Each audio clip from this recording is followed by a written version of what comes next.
মুসা নবী একদিন আল্লাহর কাছে কয়, আল্লাহ ফেরাউন এত জ্বালান জ্বালায়, তুমি কি ফেরাউনকে গজব দিয়া ধ্বংস করতে পারো না?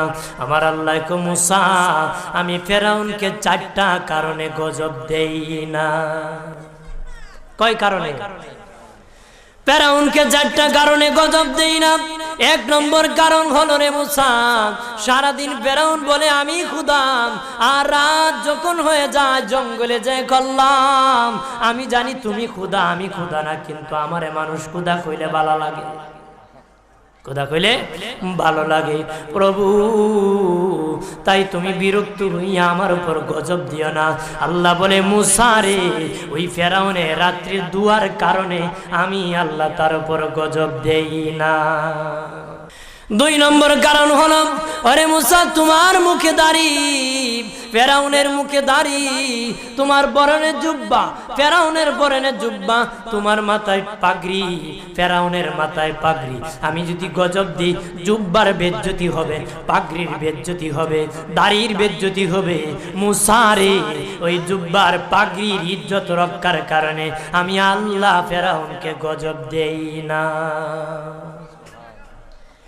3 নম্বর কারণ হলো, আল্লাহ বলেন, মুসা রে মুসা, 3 নম্বর কারণ হলো, ফেরাউনের বাড়িতে একটা এতিমখানা আছে। প্রতিদিন দুপুর বেলায় এতিমরা ফেরাউনের বাড়িতে মেহমানদারি করে। তারা খাওয়ার পরে আমি আল্লাহর কাছে দোয়া করে, আল্লাহ তুমি যদি গুসা হয়ে ফেরাউনকে গজব দিয়ে ধ্বংস করে দাও, আমরা এতিমকে কে খাওয়াইবে রে আল্লাহ, আমাদের দুয়ার বরকতে ফেরাউনকে গজব দিও না। আল্লাহ বলে, মুসা রে, এতিমের দুয়ার কারণে আমি আল্লাহ গজব দেই না।